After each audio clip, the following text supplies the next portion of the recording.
is no place to escape to. This is the last podcast. On the left. From your grave. That's when the cannibalism started. What was that?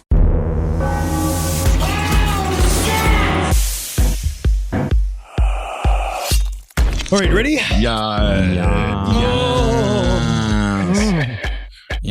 Oh. Ooh. Wait a second, is that a ghost? Whoa. Oh, horny ghost. Oh, Ooh. boy. Oh. Ooh, thank you. What a scary ghost. crazy ghost. Scary. Oh no, it's just me after eating a cheese and pickle toasty. Oh, 2 a.m. You did it though. I'm stealing your story, but I'm also having some You ate pretty British dumps You recently. had a cheese and pickle toasty at 2 a.m. yesterday? I had a cheese and pickle toasty at 2 a.m. What last were you night. thinking, man? I was thinking I love cheese and I love pickles and I love Scotland, so let me see how it all comes together. And you know how it comes together? A dump that smells like ammonia. I you know, believe it. I have not had, we're starting the episode hardcore in it, but listen, we're in As Europe. You have always. to understand. I have not had a dump darker than a light tan in about 5 days. And I Right. don't know if that's just the lack of calcium. I don't know what I'm missing out of my dump, but I'll Google it and see what that means. Thank Don't you. worry. Welcome to the last podcast on the left, everyone. This is a very haunted episode. Of course, we're recording live, not dead, from Edinburgh, the most haunted land around. Ben, Henry, and Marcus hanging out. Today's episode, it's going to be spooky spaghetti. It's creepypasta. I hope you like. Ooh, Naughty Noki? yeah, sure. Gnocchi, Yeah, yeah. you could say that. You could say that. That sounds more like pornography. And we'll get to that. Yeah, I'm sure you'll find a way to shoehorn it in. I have quite the surprise for you, my friend. Thank you. And the person I said before the show, joke of the day, gets this large bottle of Urn Brew. It's Iron Brew. It's Iron Brew. You guys are just saying it wrong on purpose. I know you Urn are. Brew. And it's orange and it looks like cancer. It is, but it's delicious cancer. It's more delicious than I remember it being, but it's also less fragrant, and maybe that's why. I found apparently I'm the traitor because they've lessened the potency of They Iron have. Brew. And Yeah. it's because I didn't realize we mentioned Jamie Oliver's name at the show in Edinburgh last night. They got a round of booze. Oh, yes. Because he's the reason they took the sugar out. Mm-hmm. Isn't that unbelievable? It's awful. It's Wow. absolutely awful. I can't believe it. But apparently there's Iron Brew 1901, so I'm going to try some of that later that's today. great. It just sounds like, they do the tequila, they make it fancy by like naming a time when white people showed up and took over. You know what I mean? Now it's fancy. I want syphilis 1776. But we're in the mood, man. We're in a We are. spooky ass mood. It's Edinburgh. I've been down in the vaults. Remember how this entire city is built on a pile of bones. And that's why I think it's really important to get into the English mindset. All right. Oh, For God. today's I'm not Creepypasta going to start episode, liking garlic crisps. I'm not doing it. you just got to put some smelt on it. And you Oh. really, really like it then. Some kind of cheese and onion mixture. Mm. But here, all right, imagine Okay. you are, because God, fucking holy shit, I need weed. Holy fucking shit, I need some weed. know. If I could pray, I should have smuggled it up my ass. You are. I don't know why I didn't do it. It has been a much more lighthearted version of Train Spotting. Yeah. Henry, it I is would- desperate need for weed. I'm falling apart. So I know Yeah. that normally at the top of a creepypasta, because this is what, number 97? Something like that. We're really getting into it. Yeah, 15 or 16. 15 or 16. But normally I would say, smoke a bowl or some iteration of that. But no, fuck you. Oh, All right? Because I don't get it. Yeah. wow. So you know what? You get it now. All right? You have to imagine yourself. Okay, number one, it's a moonlit night, but you can't see it because it's raining. Oh, Right? It's just it's terrible outside. It's wind and rain, but everybody's loving it. They're all wearing t-shirts. You're It's fully kinda bummed. nice. Right? Yeah. And everyone's looking at you like you're a fucking jackass. All right? Because and you little don't understand. I'm now from Los Angeles, unfortunately. All right. So my blood has thinned. Yeah. Right. Sure. So I'm a mark to these people. I really enjoyed the weather. It's nice. It is actually very nice. And so, all right, you're British. Hello. No, Nailed it. Nice. your Adam's apple is so sharp you can't even wear a collar. Oh, All right, and every day your legs get more rickety from the cobbled streets, and they refuse to turn into real streets. And you smell tea, and you're like, yay! And isn't that spooky? That is a little spooky depending on the tea. Everywhere you go, right? You go down that British cobblestone street and you see something that's like, oh, it's a church. Isn't wonderful. And you read the plaque and it's like 400 people were burned here in 1650. And you're like, holy fucking shit. But they gave him a plaque. Yeah. They did. It's That's like I went nice. to the Witch's Well over here in Edinburgh where they put up a little, and you were like, oh, you wonder what were the reparations for the witches? Sure. It was a little plaque. Yeah.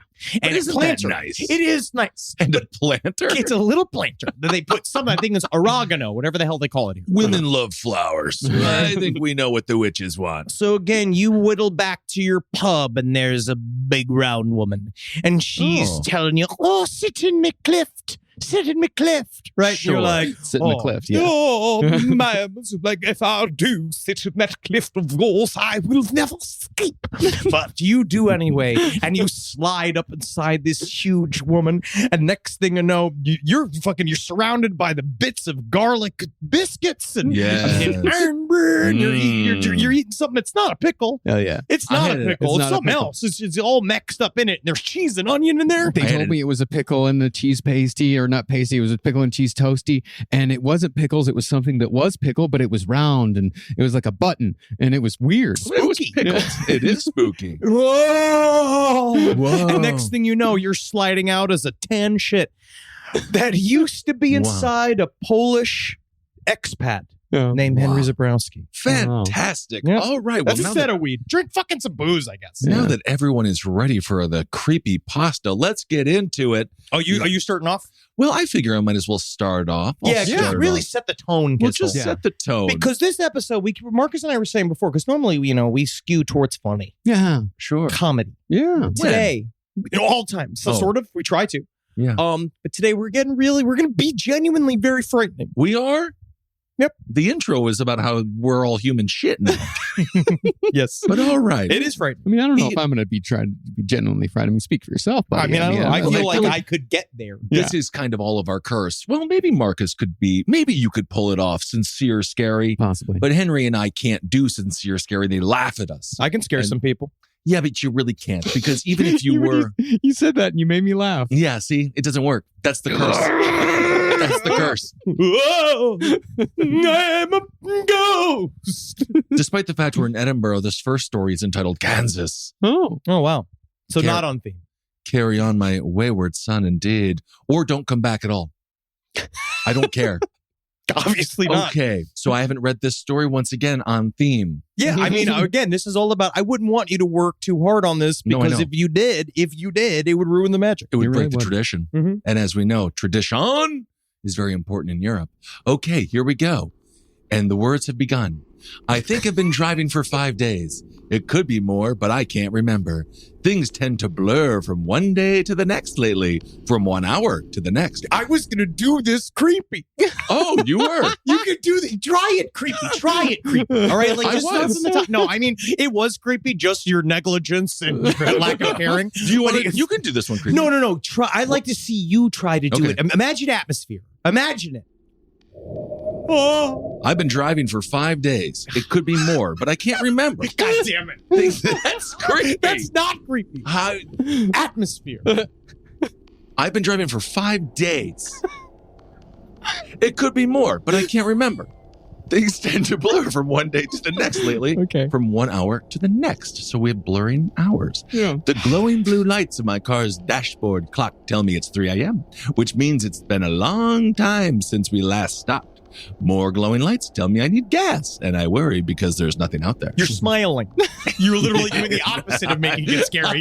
You're actively smiling like it's a Tesco commercial. I just watched that movie Smile, and it was a little scary. This highway is perfectly straight and cuts a dark line through the flat black void of Kansas. That's scary. There hasn't been as much as a hill or a curve in the road for hours.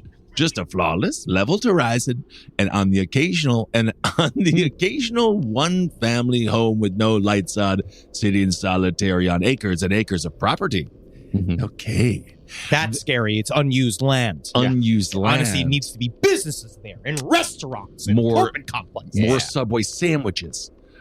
The gas station that suddenly appears like a radioactive pinpoint is startling in a way. Sitting in an inky black ocean of grass underneath the night sky, I'm afraid to look away from it. Oh, maybe good deals on gas. Some part of my Not brain... likely. Yeah, I know. Tell me about it. That's the real creepypasta. Yeah, right? The economy, stupid. Some part of my brain tells me it's going to disappear if I don't keep it in my sights. A sign comes into view, a white diamond with red block letters, gas. No prices listed, though I suppose they wouldn't have to list them, seeing as there doesn't seem to be much competition to advertise against. I pull the car into the lot, a brightly lit oasis of electric dust. There's no one there. As I get out of the car, I hear the tinny speakers playing country music, but I can't make out the words, and the tune is only vaguely familiar. It's the only thing audible. It's the only audible sound except for the footsteps on the concrete, and the sound of a slide guitar is swiftly swallowed up by the night. A breeze lifts my hair away from my face, but even the wind is nearly silent. A bug bounces rhythmically against the oppressive neon lighting of the gas station canopy. It's a weird, oppressive neon lighting. It's a little dramatic. It's fun. It's writing. It's supposed to be. It's get atmosphere. I see. Everything on the ground is shiny and gleaming underneath its halo, although I didn't see any rain. You sound like a man who woke up from a 10-year coma. Maybe it's just from the heavy fog that lingers just beyond the edges of the road. I fill the car with gas and use a cart to pay. The machine makes satisfied beeps when the payment goes through. Beep, beep, beep, beep. Okay. Thank you. Oh, sure. Yeah. This guy's weird. I like this. Beep, beep, beep, beep, beep. Yeah, all right. R2D2. A shiver starts at the base of my spine, and I can't stop it from traveling upwards. An unknown, indescribable fear takes a hold of my heart. What am I doing? Where am I going? That's it. It's basically a horror story, but the lack of economic diversity in purgatory. But it's supposed to be, you don't know where you're going. Like the whole, you're like, Kansas is purgatory. Where am I going? Oh, he doesn't know where They've been driving for hours. He doesn't know why he's been driving. Could be a woman. Yeah. And they're out there and then they see nothing. All of a sudden they come to while driving. Have you ever done that? Have you ever That's been driving not my a long fault. time? No. That story is not my fault. That is just, where am I going? I mean, okay. You wanted to read that one? Yeah, but I was going to spice it up. I just don't. It's about being confused. It's like the equivalent of are we there yet? Like, I don't know. It is technically. Now I understand what you have done with your unfortunate ability is that you have cast an illumination to the lack of it's just not that scary. Yes. Just driving in Kansas. Anyway, all right, there we go. Kicked it off. Would you like me to take the next one? Do it. Round robin. This one is called They by Beatrice Ervogel. Good. When they came, we suspected little. They said nothing. They barely even moved. It was a cold autumn day when they came, dressed in their black suits, gloves, and snow pants. I am ready for the snow. Oh, very nice. Nice pants. They never said it or made any notion, but there was a silent agreement between us and them that they intended to blend in, and we both knew it didn't work. They didn't mind. They carried briefcases and wore hats that seemed to always be covering their faces, regardless of the angle viewed from. Us townsfolk lived in harmony with them for a good while. Men in black can actually be fine neighbors if you just leave them alone. Absolutely. Honestly, bring them a bottle of wine. Oh, treat them with a little respect. Bring a casserole. Absolutely. They're still people, kind of. Then things began to stray from what we had so nonchalantly embraced as mundane.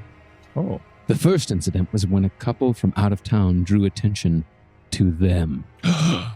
Always. Come on. Always. Come on. Who are those guys? Shut up. Shut up. You're ruining it. Those guys are weird, right? Get out of here, tourist. They didn't like being acknowledged. They certainly didn't like being talked to. One morning, every car in town was missing. Or rather, they were all taken apart, down to the very last bolt and plate, pieces stacked neatly in piles in the town square. A single message written in barely legible writing, was tacked to the door of Town Hall. It read, "You have failed." Jesus Christ, Dad. Well, I didn't know. Those guys. I bet those guys did it. I was trying my best. I didn't want to play football, Dad. Seriously, I've been trying to get an Uber for 2 days. What's happening here? Wow. We all knew that things would only be downhill from there. We live in a small town out in the middle of nowhere with nothing of interest. We get so few visitors it never crossed our minds to have a plan for when one comes in. Then again, we can't really warn anybody. Acknowledging their presence is a dire mistake. I do not want to be perceived. I do not want to be perceived. Okay. The second incident came without any noticeable provocation. The water disappeared. All water in the area was now replaced with an acrid yellow fluid whose smell was somewhere between sulfur and ceaseless unease. Has anybody noticed the hotel's water smells like pee-pee? Kind of weird. They're in Michigan. We all knew it was their doing. And they knew that we knew. I think it's those guys. Yeah. It's those weird guys you guys all don't want to talk about, but honestly, I gotta go see him. You know that there was a second Wonder Woman? You have to leave, tourist. We still had no idea just what their primary objective was, but to snoop any further than a casual glance would be to encroach on their goodwill. You could see them all walking about town, taking measurements, filling notebook after notebook with quickly scribbled notes, observed the weather and clouds, took census of how many rats lived in everybody's home. They are nerds. Oh, no. However, their behavior changed entirely after the second incident. No more measurements, no more counting, nothing. They just got out of their black cars, where we presumed they slept. Okay. Strange They're between presumption. gigs. Yeah. I see. They got out of their cars at 5 o'clock sharp, like any other day.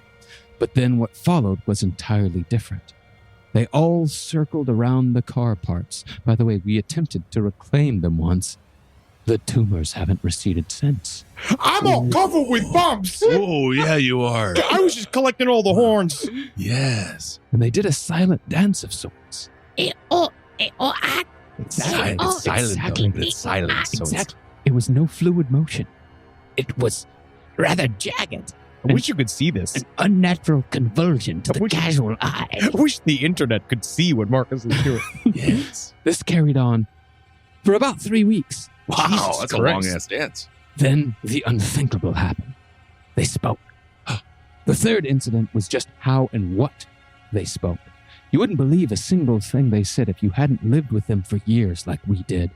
Their speech was little more than hushed whispers at first, small voices in the back of your head murmuring all kinds of horrible thoughts. After a while, when we had learned to tune them out, they, as if sensing our newfound immunity, began speaking more loudly. Deborah.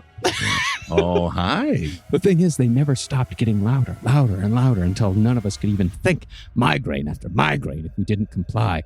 Some of the townsfolk followed their conversations and acted out what they said, possibly mistaking the shouting for their own thoughts. I live across the street from my parents. Isn't that nice? Everybody does love Raymond. Soon, we began to fight amongst ourselves. Uh-oh. We also began to do ludicrous things like jump off roofs, touch the car parts, Oh, that's crazy. and attempt to open our bodies to remove organs. See, I feel like we're skipping past a lot of levels. Right, because the jumping 'Cause off roof's bad. It's a touching the Minding your own- carports. Yeah, but who cares? I mean, But carports are there. that's fine. Yeah, it's a lug nut. The fourth incident was one of these odd actions.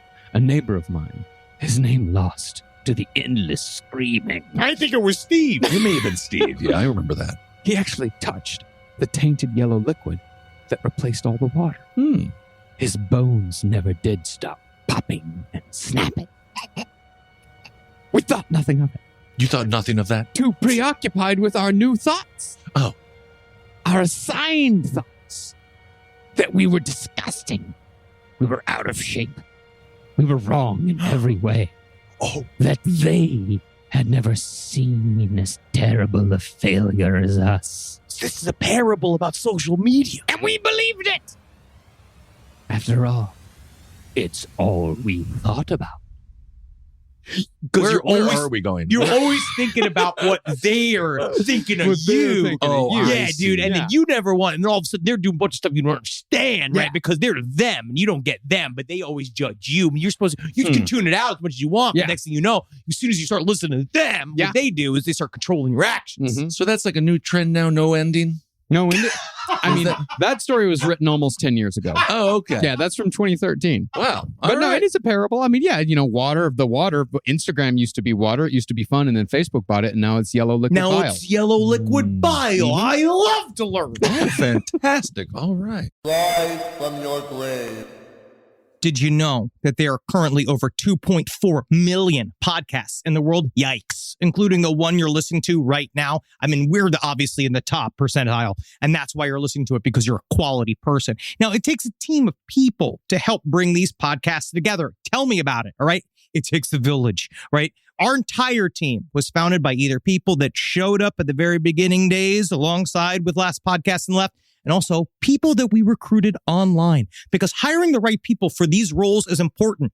You're trusting them to cut the burps and mouth vomits out of your talking and make sure that you don't sound like a total monster, even though you kind of are, no matter what you do. And whether you're hiring for a podcast or for your growing business, there is one place that makes it easy. It's ZipRecruiter. Check it out. And now you can try it for free at ZipRecruiter.com/LPOTL. It's extremely important to find good people for a company that means something to you. If you're a small business owner, and we found all of our best employees online. It really does work. So if you're a fan of this podcast and you want to try ZipRecruiter for free today, you need to remember our special URL, ZipRecruiter.com/LPOTL. Once again, that's ZipRecruiter.com/LPOTL. ZipRecruiter. It's the smartest way to hire. All right. I got Make a song. it creepy, Henry. All right. Oh, yeah. Yeah. This song's about Mr. Bojangles. Fantastic. Oh, wow. Love that song. It was called Mr. Bojangles Collection. It's by Danica. Thank you, Danica. Okay. Tully knew a lot for an 8-year-old. Too much. He knew most of his times tables. He knew all the months of the year, and he was pretty good at spelling. That'll really come in handy nowadays. In school, Tully had been learning about what makes a good friend, so he knew all about that too. So late one night, Tully was woken by someone tapping on his window. It was too dark to really see who was there, but Tully heard somebody giggling and asked to be let inside. Oh, never let the giggling man in. No. Scary people need love too. Knowing that's what a good friend would do, Tully opened his window wide without hesitation. 2 large, long hands gripped the windowsill. The fingers looked crooked and all different sizes, and Tully noticed on the left hand a finger was missing. Then, so fast that he could have been a shadow, the tallest man Tully's ever seen slipped in through the bedroom window. Tully was so glad that he opened the window that night because Mr. Bojangles became his best friend. Oh, wow. As he does, dancing on the boards. Absolutely. The name Bojangles really suited him, Tully thought, because sometimes he would crawl right up the wall and dangle from the ceiling. Tully knew that Mr. Bojangles was a rhyme. Oh, How he loves to dangle. yeah.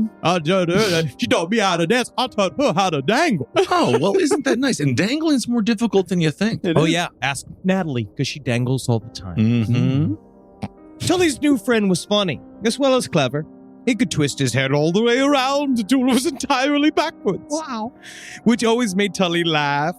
And his large eyes looked like 2 deep, dark holes in his head. Oh, that's fun. Funny. Isn't that nice dark holes in your head? Sometimes Mr. Bojangles would get down on all fours, twist his head backwards, chase Tully up and down the hallway while Tully squealed with delight. That would have been you as a child. It would have been. I would have loved to have Mr. Bojangles.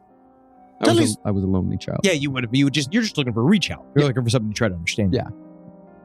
Tully's new friend, they needs to keep their friendship a secret, but that was okay, because Tully was excellent at keeping secrets. Mr. Bojangles Jangles had been very busy for a very long time collecting things. And he was getting close to his collection being complete. Tully collected interesting rocks that he found at the beach, so he knew all about collecting things. I collect interesting rocks. You do? Yeah, What kind of interesting rocks? just interesting rocks. What's the most interesting rock you've collected? Probably a red one that I got in Iceland. And what does it mean to you? I have a nice memory of a hike that me and Carolina took. Fantastic. No. And it's got white flecks in it. And I can't wait for you to move. You're going to move and we're all going to have friends. We're all going to have friends. Mhm. That's great. The problem was that Mr. Bojangles needed Tully's help. He only had one more thing to collect, but he could not do it alone. He was certain that Tully was just the boy for the job, and Tully was sure that he was too. First, Tully had to get the tool from the shed that his dad used to cut small branches from trees, called secateurs. Oh. That part was easy because Tully had helped his dad put all the hooks in the wall to hang the tools, so he already knew where they were. Then Tully had to stay up very late, very past his bedtime, to be certain that his dad was asleep. Tully would never forget the last part of the plan, because Mr. Bojangles told him that he must be very brave, and that everyone was filled with rivers of red. Ooh. It's blood. Oh, I see. Late that night, while his father slept, Tully found out that he was right. Tully knew that he had done a great job from the gaping, wet grin on Mr. Bojangles' face, and the way his black eyes lit up like fire. Fun. Tully had tried to grin back at his friend, but all he could see was red and then blackness. Hospital was so boring. The nurses had come to check on Tully were boring and too busy to play with him. The doctors asked too many questions. He'd only been there for a few days when Tully was woken one night by a heavy weight dropping on the end of his bed. When he sat up with surprise, Tully was overjoyed to see his best friend, Mr. Bojangles, sitting there at the end of the hospital bed. Yeah, Mr. Bojangles, thanks. I just see you as a child. Tully grinned and held up his bandaged left hand, now with one finger less. Mr. Bojangles grinned right back. Holding his own hands behind his back, he slid off the end of the bed and stretched his bony body up to its full height. Then, with a flourish, Mr. Bojangles spun around and revealed his left hand to Tully, now with one finger more. Oh, very nice. Extra finger. Mr. Bojangles wiggled his strangely crooked fingers, all of them different lengths and sizes. Tully counted all 10 of them. He was excellent at counting. He was so happy that finally his friend's collection was complete. Whoa, he took his finger. It was fingers. Yeah. Wow, different kinds of fingers from different people. People collect rocks. Yeah. Some people collect fingers. Some people collect both. I collect piles of skin from my body. cares? All the dry skin that comes off me, I collect in little jars just in case the help doesn't come when you're at the hotel. Mhm. And they take one of the jars and try to make another one of you. I think I saw My Strange Addiction about that. Yeah. I think it's been done before. No, people do, they Ste- eat their dry skin, yeah. Yeah, they're like skin flakes. Yeah, I'm not into it. No, I collect it. I'll take a corn flake over a skin flake. All right, I got one. It's called 10 Little Piggies. Ooh. It's by Ugh. David. Great. Sounds So, right I'm up just your glad. alley. Yeah, I'm glad you got the peak. Well, honestly, I have some stuff for you for next week for side stories. Do you know how many cheese-based crimes that happen in Europe? A lot. Dude, there's been a lot of weird crimes in Europe that we've discovered. There's apparently the nurses are just killing all the babies out here. I discovered that there's a TV presenter in England called Alex Jones. Yeah, it's a woman. It's a lady. Yeah. But she's like hot. Yeah, super hot. Yeah, because Nice. I found a newspaper headline that I found quite humorous. Alternative universe. Isn't It that does kind of feel like hot that. Alex Jones. Yeah, Alex Jones, this is from the Daily Mail. Alex Jones puts on a glamorous display in a plunging corset and metallic skirt. Looks good. That might be about our Alex Jones. Same bus side. Okay, 10 Little Piggies by David. 10 Little piggies. I'm exposed. I know if I open my eyes, I'll only what? That's I'm good. exposed. I'm exposed. I'm exposed. I know if I open my eyes, only moonlight and shadow will greet my foggy gaze, but to overcome the whisper of tension creeping synapse to synapse would require more courage than I currently possess. All possibilities are equally unlikely, making each nightmare as likely as the next. Wow. The first, a blade. The wielder is, I would suspect, human, but I cannot be sure. I am, however, wholly certain that they are skilled and intend to inflict maximum harm. You sound like the AI voice bot that they said came alive. They crouch at the foot of the bed, a deadly focus on my bare extremities. I'm exposed. I'm I'm exposed. exposed. Plans of separating my second and third toe to the heel. Want to deal with toes, 10 little piggies. It is too warm in here. How am I supposed to rest? Should I cocoon myself in a shroud of cheap polyester when my body temperature is rising by the second? If I could just open my eyes and allow myself to be convinced that I could throw off this sweat-soaked rag, alas, the neurons whisper still and the whisper grows louder. Well, I thought Which he was. makes it no longer a whisper. I don't understand. So he's I thought he was naked, but he's wearing a suit. No, he's covered. He's in a blanket. But he's got a polyester blanket. Yeah, It's very uncomfortable. it is. I don't like the concept of it. Yeah, Yes. illogical. Yeah. No, it doesn't make any sense. A hand lay still on the edge of my mattress, the first and second knuckle visible, the remainder receding in the darkness unseen. But this hand is not resting. It is poised, ready. It will not remain still for long. The skin pale and sagging, shows signs of rot. I must assume that the hands float not independently, but is guided by an equally emaciated host. So you're lying down. I'm just trying to kind of vaguely understand what it is that you're saying. Person's lying down butt naked with a blanket on. He sees a bunch of hands It's that just are on hands. but Knuckles. he thinks that there's going to be a host, aka something connected to those hands. Yeah. There would be. It's the scorching breath of this I can feel on my exposed thigh. This threat is most definitely not human, at least not anymore. My eyelid flickers in uncontrollably, the thin veil separating fear from freedom. His eyes are on me, a hulking mass hidden behind the wall of darkness past my open bedroom door. Watching, waiting, an absence of light stretches across the chrome-clad wall and slides onto the bed next to me, distorted talons reaching for my throat. Just open your eyes. I can't. A drop of saliva hangs millimeters from my face. If I dared raise my head only slightly, it would meet my sweating brow. It's like that scene from Alien. Mhm. Oh, God. It belongs to a creature currently suspended above me. Claws driven into the ceiling. Another Joints. dangler. That's what it is. It's a dangle. There's a whole dangling It's section. a dangle thing. All right. Claws driven into the ceiling, joints cracked and limbs twisting, allowing the face of this blind demon to press ever closer to mine.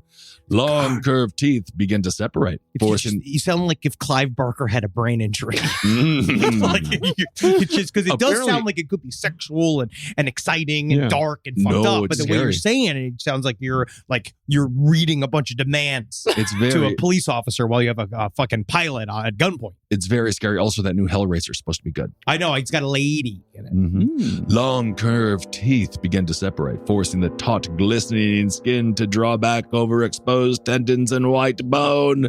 The spittle breaks free. The demon lunges. I open my eyes. So another story that has really no fucking conclusion to it. I'm not right. Well, it was all a dream. I don't know what. It all took place in a fucking snow globe. I don't know. I don't know. And see, He just opened his eyes. But I actually kind of like that obviously you didn't read it before. You didn't know the ending, but it's nice that you can see the actual reaction. That's how he would react. Yeah. If he did read it alone, because I also find it's a massive pet peeve of mine when stories end that it was all a dream. Yeah, of Because then Everyone hates what have I spent the last fucking hour doing What do I care? if it's all a dream? It's But that's a scary dream.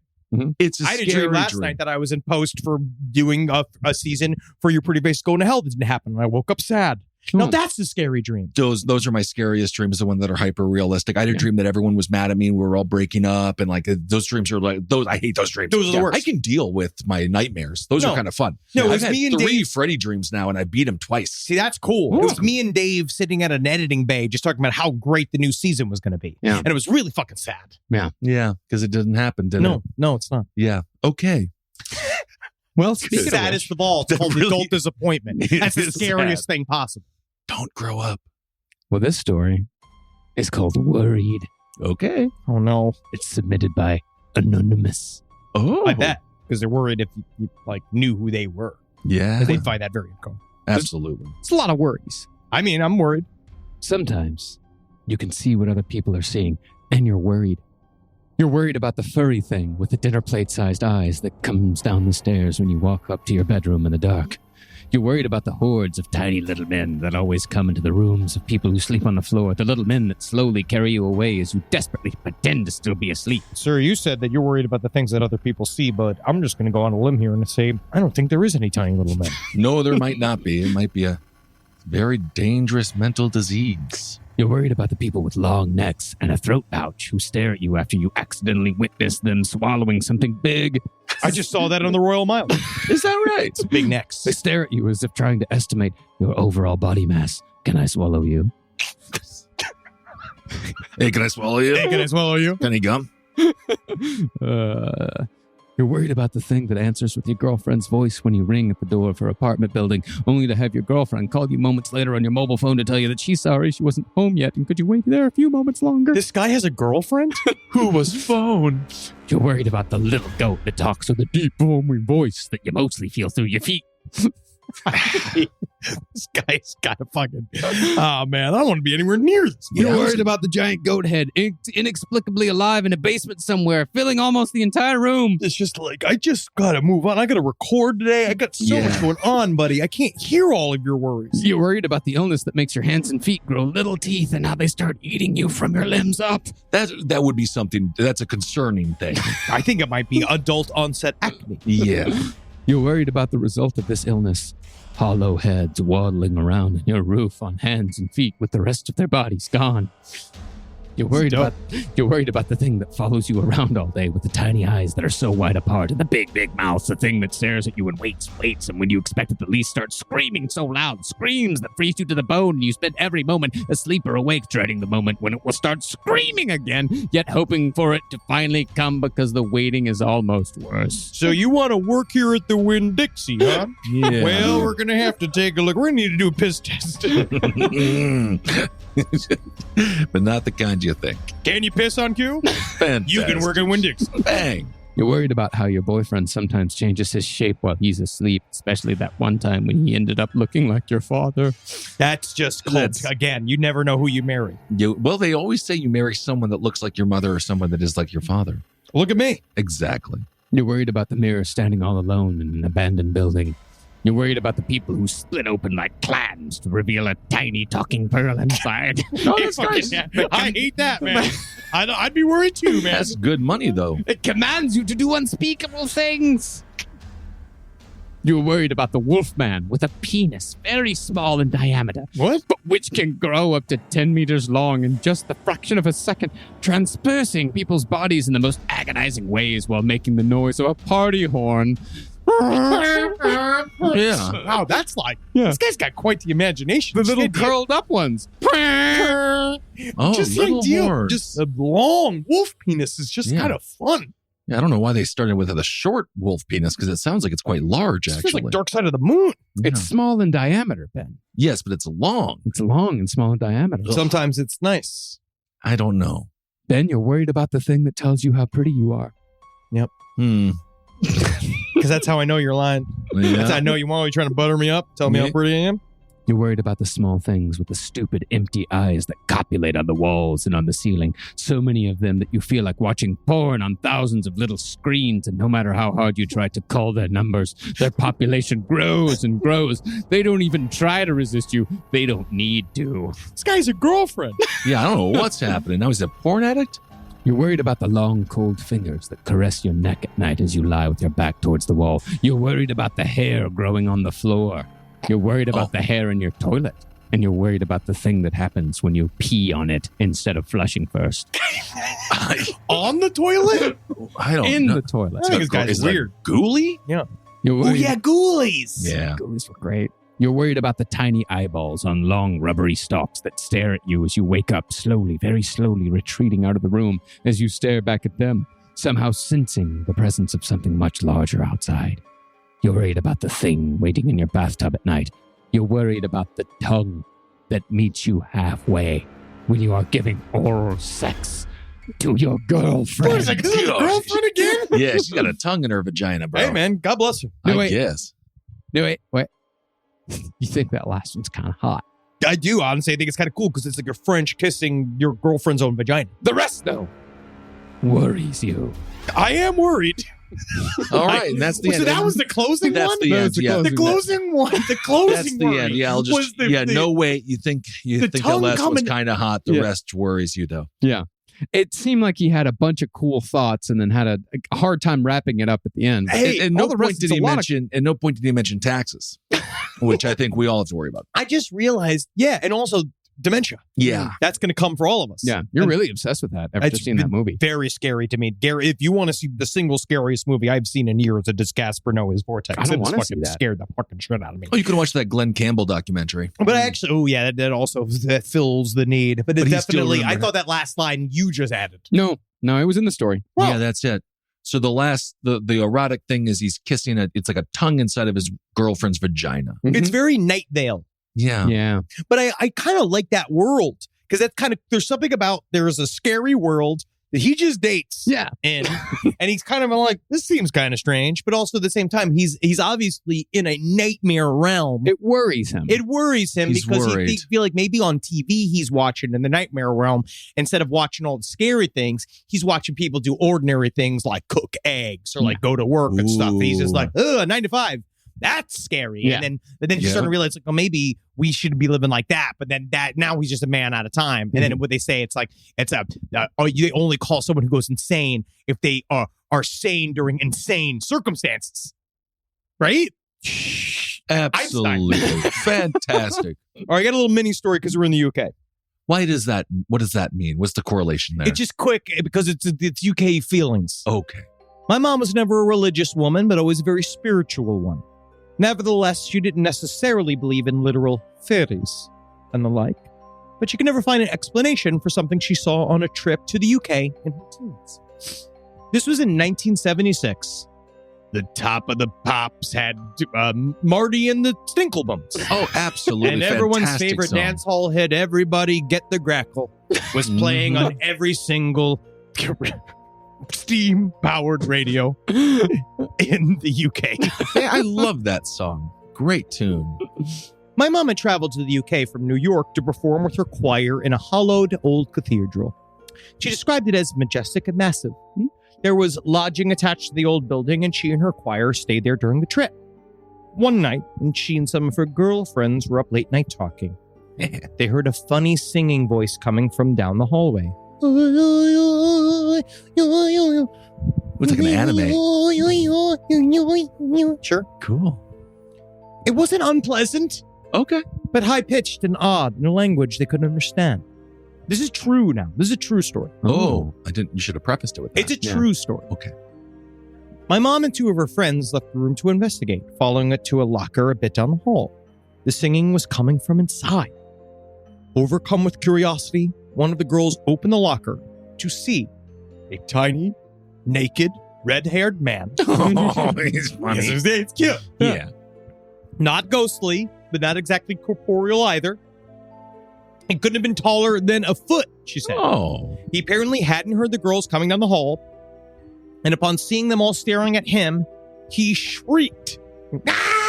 Whoa. He was more scared of them than they were him. Absolutely. Right? Then all four of them stood there for a moment, just screaming in shock. The girls slammed the locker and ran down to the room. The singing quieted after that, and when someone went to go check the locker sometime later, the little guy had disappeared. Well, they scared him. My mom and her friends never told anyone on that trip that because they feared they'd be called crazy. Mm. But she remembered it clearly for the rest of her life, and she never had another encounter quite like it. I struggle with believing in the paranormal, but the story has always made my faith, or lack thereof, waver. Ooh. I hope you don't scare the little guy in the locker. The Let little him people sing. are here. The little people are here, and it's not Mhm. just people selling Sammys. Those are my Absolutely. favorite kinds of paranormal stories, where you just see a weird little guy. It's a strange little thing that happens, and then it's over. Yeah. Because to me, that's kind of like if there are slips in reality, like that type of thing, glitches in the matrix. I think that they would happen Sure. subtly and quick. Like you'd see a thing that's not supposed to be there for a second. It realizes it's being seen and says, no, and then leaves. Mhm. And then that's why a lot of times you get pink eye. Mm-hmm. Yeah, if there's a All right. plot, then it's usually not true. That's my thing. Well, I've got one more short tale for you. This one's called Shelter by Prince Peach. Children, and just a shadow away, and just a shadow away. That's a fun story. 15 Feet from Stardom. You ever see that documentary? Oh, yes. Is it 15 feet? She was pregnant. During that, and they woke her up in the middle of the night. And they need to give her a little bit more money, I think. But anyway, that's another horror story. Yep. Yeah. Residuals. Food costs are up 14% in the UK. Oh, scary. Economy. Shelter by Prince Peach. The sleepy town of South Lake never expected any kind of bomb to be dropped on them. And even were woefully unprepared when the shrieking of klaxons and news reporters split their calm town. Ugh.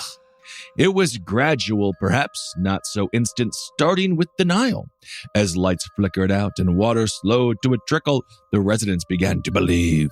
Mothers cried for the coming death of their children, and the fathers put on brave faces with shaking hands. They could not grasp that they were dead already, and so they descended on a man they had once mocked, laughing behind closed doors about spent money and spilled milk. You were not laughing now. Panic pushed and crushed, red painting the soles of boots and bare feet.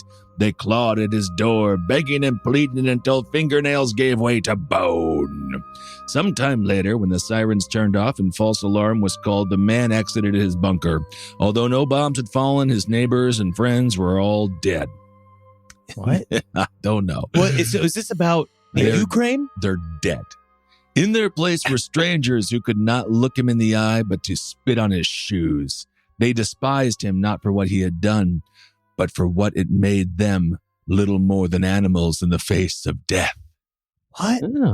You know, if you took the way you said spit on shoes, if you take that and work from there, I think you'd be pretty good at this. That's actually getting scary. Yeah. In their place were strangers who could not look him in the eye, but to spit on his shoes. Yeah, that's pretty good. See, that's good because you actually do have, you have a low timber. Yeah, you get that timber, you growl it. Yeah, you can get down there. Yeah. Hey, will you please stay with me the night? Hey, please don't leave. Hey, We got tonight. I'm sick. I'm so sick. South Lake. I don't know what the hell I just read. It's obvious. It sounds like it's a bunker situation. What was it Yeah. called? It's called Shelter by Prince Peach. Oh, yeah. Oh, you know what? I'll do one more because that was so short. This is Mud by Prince Peach. Okay. All right, give him a shot. Okay, I'm going to try. The air is still and I cannot breathe. Ooh, cool. Yeah. My sun has fallen quiet and I dig. The earth is damp and clings to my fingers, but my sun does not help. He is quiet as I dig in earth so wet I cannot seem to keep it dug. My wife cries as I claw at the dirt and my son is silent. He's silent as he climbs into my work and is eaten whole. My wife has gone still and I dig. The mud sucks at my hands and threatens to consume me. She is still as I work in squelching muck that will not stay dug. She is still as I work in squelching muck that will not stay dug. I weep because her vacant eyes will not. As I reach deeper into what I have wrought, my wife is still as I crawl into my chasm and am swallowed. As you were saying that, a raven perched upon the sill. And I watched the raven and then it went, that's scary. The air is mud, and I do not breathe, but I must dig. I mean, that's like good lyrics. There you go. That was good. I like that. That was good. There you go. Atmosphere. Yeah. Prince Peach.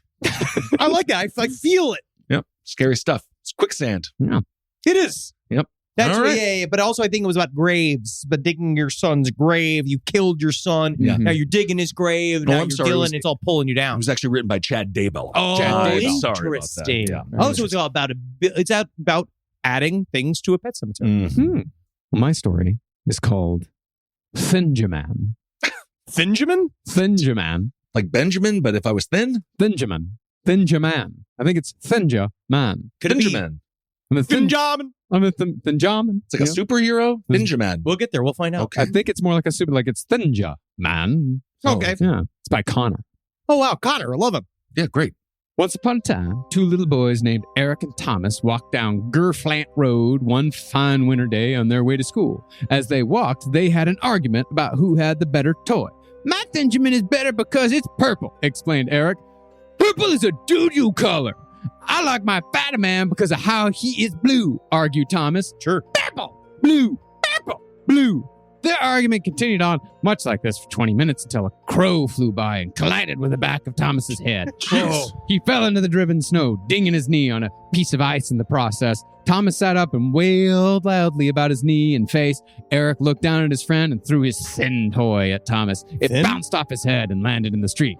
"Digimon!" screamed Eric. Blah, blah, my knee is bleeding and snow's in my eyes. Blah, blah, blah, blah, Fine, you're mumbled fine. Thomas as the snow around his legs slowly gained a crimson hue as Eric ran out to grab his anorexic action figure. A muscular man in a tank top lumbered out of the nearby apartment. It's Chad. Isn't that nice? It's an anorexic action figure. Anorexic Fantastic. Finjaman. And the guy in the tank top, he chucked a bottle of whiskey at the boys. Cool. He said, "Shut up, I'm trying to sleep." Yeah, of course. Slurred the drunken man. In the snow? Yeah, man. He's fucking asleep in his house. And this kid say, blue, blue, blue, blue. Yeah. Like, fuck you, man. I'm drinking whiskey. I'm with the guy, yeah. The bottle crashed against the asphalt, sending shards of broken glass flying everywhere, one landing in Eric's eyelid as he blinked, and several on Thomas's sitting form.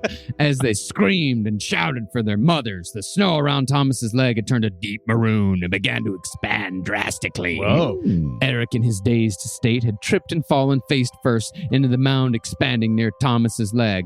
"Mommy!" wailed Thomas as his lower body was absorbed. What? Shed blood, shed blood, shed blood, shed blood, shed blood, shed blood, shed blood. That's fun. That's a chant. Eric chanted that. He said, "Shed blood, shed blood, shed blood, shed blood, shed blood, shed." The remains of the 2 children and 548 kilograms of bloodied snow lumbered to the school. What? All the while humming a dirge and slowly growing. Finjamin. So they turn into a big bloody snowman? A big bloody. Cool. Yeah, and it's humming. And they still went to school? I mean, yeah, I would yeah, skip that seriously. day. I would be like, I'm going to the movie theater. You're literally a blood snow cone man. Yeah. Right? You're a blood-filled snowman. You go back to school. You go back to the rules. You don't need to know math at that point. Oh, no, man. You go on the road. Rise from your grave.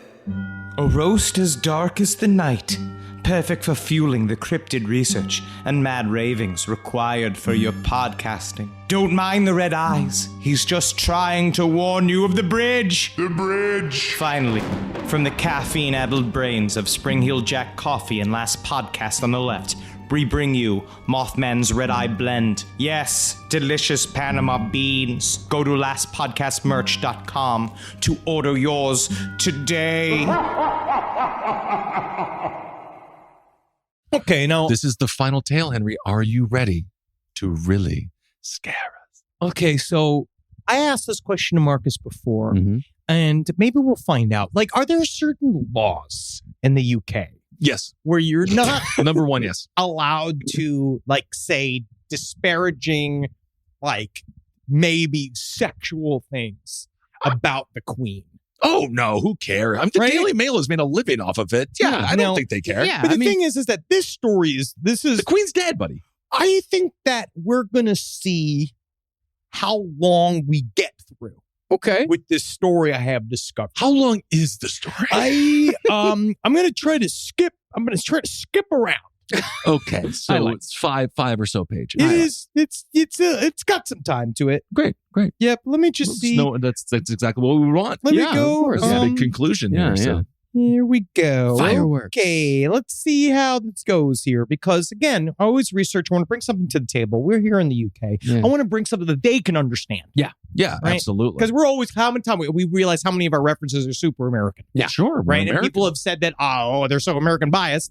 This is us trying to understand you. Okay. The call from Balmoral Castle came at the most unexpected time.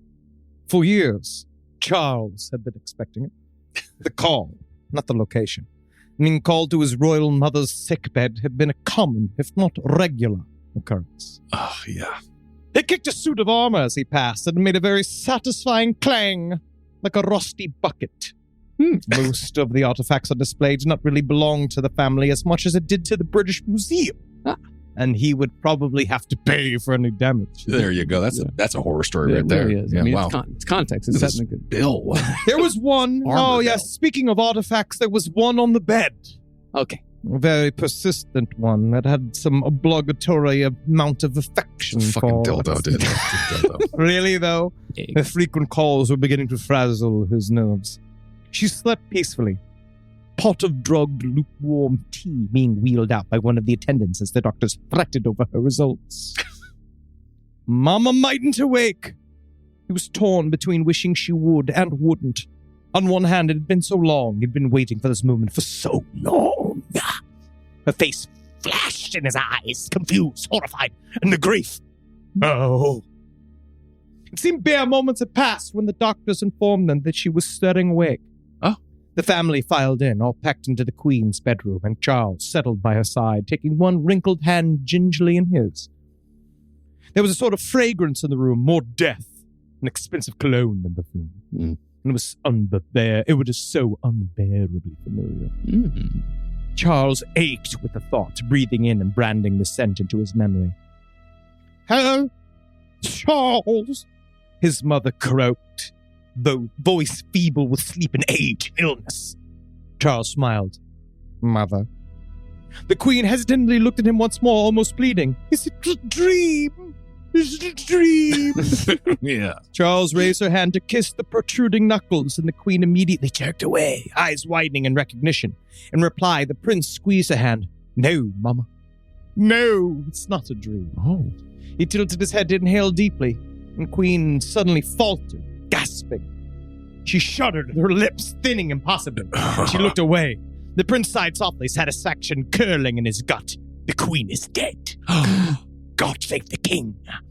Charles thought of his daddy, waiting for the good news in his room. It's great. How glad he was that he had greeted Mama with him that night, and whilst she had unknowingly caused them to hide and live a life of shame, she too had loved him so dearly, even if it could not compare to the love he and Charles had for each other. And if the news hadn't been the final dagger in her undying heart, Charles did not seem to mind one bit.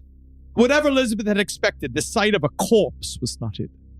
It was lying on a bed, remarkably well mummified in some sort of artificial skin suit, naked and phallus, standing upright under a cotton sheet. Her hand had darted desperately for the telephone, only to find it missing from the usual desk. I thought the Queen was dead. Yeah, well, yeah, I mean, it's something. She's saying that, because there was a terrible secret between Charles and his father. Oh. That once she had found out and knew for sure, he thought that it would kill her, but instead she remained alive. Oh, he's having sex with his father. There was a figure by the lamp, twirling the phone receiver by its cord. I've come to confess, Mama. What is the meaning of this? Elizabeth asked feebly. The smell of preservative chemicals barely hid the necrotic fumes hanging thickly in the air, and she felt faint. Charles smiled viciously, stripping the thin sheet off the corpse. Do you recognize him, Mama? The Queen shook her head, trying to edge away. It was the first time such a visceral fright had taken hold of her. Oh, you're attempting regicide! Is this what this is, Charles? The boy, old man he might be, but he was still a boy to her, shook his head with a triumphant smile and shed his clothes. Elizabeth averted her eyes. He's naked now. Yeah, no, I got it. Yeah. Then he was lifting her face, earnestly pleading her to take a good look at the corpse. Father was not very faithful to you, he breathed. He likes younger partners. He liked ramming it into their arseholes, filling them up. He liked training them up to be his little bitches. Okay. Oh. Charles lifted the corpse up, tracing its sharp cheekbones with mad infatuation. I was his bitch, Mama. The Queen's breath hitched. She sank back on her pillows, sorrow plunging a deep blade serrated with scandals into her heart. She could not think of it. Her eldest son being abused, violated by his own father. Is this the truth, my child? Charles closed his eyes and licked a stripe along the corpse's blackened lips. Jeez. Yes, Mama. I was his favorite. Oh, okay. Oh, private lives, huh? Isn't that something? The royal Honestly, family. this is really long. Yeah. So anyway, I This think is we got really the long. gist of it This is there. really so quite he's long. having sex with his father's corpse because his father groomed him He loved to the point me. where Worked himself just on the is there like a corpse's last leg. sentence? Sorry, jealousy reared its head between the herd as Charles taunted her and more and more. Oh, yeah, because he's having sex with the corpse. Okay, Well, but she's just taking it. She's just standing there and watching. She's not. Okay, here we go. lying Here we go. down. All right, so she Is wasn't she dead? apologize. He's like, not yet. Okay. no, she's I mean, not in dead. real life. Not yet. It's like, we did it behind your back, 4 years, right? So Charles slid a contraceptive down the phallus and began sucking on it. Oh, His God. fingers slipping between his own legs. That's fantastic. It was a sight no mother should ever see. I agree, actually. Yeah. And Charles bore down on her, I almost feel staring bad at her for the watch queen. as the Yeah. two people she had ruined, abandoned, and ruined tore her own mellow wallpapers down. He loved me, Charles cried, panting as he worked himself on the corpse's length. He loved me, Mama. His elderly body twisted its impending climax. The heir apparent let out a slew of filthy moans, whimpering when we began to bounce harder and harder and harder, the bed creaking with his efforts. Yeah. Look at me, your majesty. Oh, could she not? Right, he's having sex with I the hate corpse you, of his Mama. father. Yeah. Charles spat. If it weren't for you, I'd be bedridden in the master bedroom of the Buckingham Palace, sore and used and stuffed with his cum, while Papa ruled with me. Has come. All right. Daddy! Charles cried, anguished, and he began to spasm and spurt thick, ropey spunk onto the bedclothes. Oh, no, Daddy, we'll be all right. I'll get you fixed up in no time, Daddy. Is that the end? No, it's just like 2 more pages to this. There's quite a bit. Usually ropey cum is when these stories end. But then, yeah, Elizabeth couldn't really make it to attend to her duties the next day because she died looking at it. Okay. Okay. Well, That's there how you- she died. Okay, That's so how that she corpse, died. So that corpse is like a couple years old, like a year old then. Yep. Okay. Oh, yeah, maybe even more. And I'm trying to find the name. What's the name of that TV show about the queen? The The Queen. Crown. Yeah, The Crown.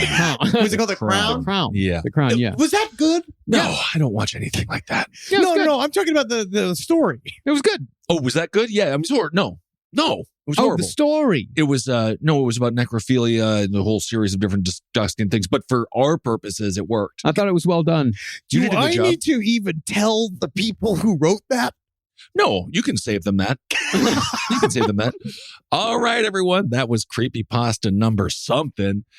Thank you all so much for listening. And thanks to everyone who has come out to our live shows in Europe. It's been an absolute joy and a thrill to entertain you. And we hope you're enjoying the shows. And yeah, It's called, anything like, else? Bucket. It's like bucket and like old woman spunk. Yeah, it's a disgusting story, Henry. Yeah, I mean, you'd be surprised how much, mostly when I was looking up Queen Elizabeth erotica, it was very romantic. Yeah, of course. I believe it. Yeah, people really loved her. I mean, some did. I don't know. It was very, like, I was kind of person, surprised by all the romance in it. Like, it was Yeah. a lot of like them tenderly kissing. I was like, this isn't good. Yeah, people like the royals. They like, if they're writing erotica, most people like it to be sweet. Most erotica is not awful. If they actually use it for sexual purposes. They do. But do people actually do that? But I feel like this guy said, I know there's a lot of necrophilia and incest in this, but I wrote this for the fans. Yeah. It's probably the most accurate story. Yeah, probably. Yeah. Like, you know how all the erotica involving the three of us is always very tender. Yeah. All right. Well, again, thanks to everyone who has come out to the shows. And do we have any? Yes, we do. Okay. We do have an announcement. We have Page 7, Wizard and the Bruiser Yes. going on the fucking road. Yeah. I have all of the information here. I'm very excited for their new show. They have been working on it. They are going to Austin, November 17th, Awesome. Dallas, DC, Philly. We're doing a Brooklyn show in December, Minneapolis, Milwaukee, Chicago, San Francisco. Go to their Patreons. Page 7 Yes. Patreon and Wizard and the Bruiser. Go to the Patreons for more information. We're going to post the ticket links, but I can't wait to make them out there doing the hostro. Yeah. Absolutely. And yeah, check out that show. It's going to be absolutely fucking awesome. fantastic and Yeah. very fun. And I think funny. they're also posting the dates on the host's Instagrams. Yes. You know, are also posted. So yeah, if you follow like Jack the Worm or NJLK Cat. And then was it Holdenators? Yeah. Holdenators. Yeah, you can Yeah. go look it on there. Look on their website. We'll be on Last Podcast Network and LPN. We'll have it all out there. Yeah. Please, it'll be awesome. See them live. It's going to be fucking sweet. It'd be great. Next week, we're doing a spooky UK update. We got a bunch of different UK stories. If you got anything you want to submit, please, sidestorieslpotl@gmail.com. We'd love to hear what you want us to cover at some point, but we got a patch of shit to get into because the spookiness is only just begun. Absolutely. All right, everyone. Thanks for listening. Hail yourselves. Hail Satan. Congratulations, everybody. Oh, I simply can't watch it anymore. I hate you, King. I hate the King. I actually hate King Charles more than Queen Elizabeth. Really? He doesn't deserve it. He doesn't Yeah. deserve it. No. But he waited for it for so long. Yeah, but know what does that- that mean? You just sit and fucking wait like a little pampered He asshole. should have quit. He should have quit and walked away. Being a boogie boarder. do anything else. Look Boogie at Prince. Border. What's his Harry? The other one? Yeah. Yeah. Hey, He can't be whatever. a boogie border. He's the Prince of Wales. Prince of Wales. We're trying to understand you. It's been awesome. This show is made possible by listeners like you. Thanks to our ad sponsors, you can support our shows by supporting them. For more shows like the one you just listened to, go to lastpodcastnetwork.com.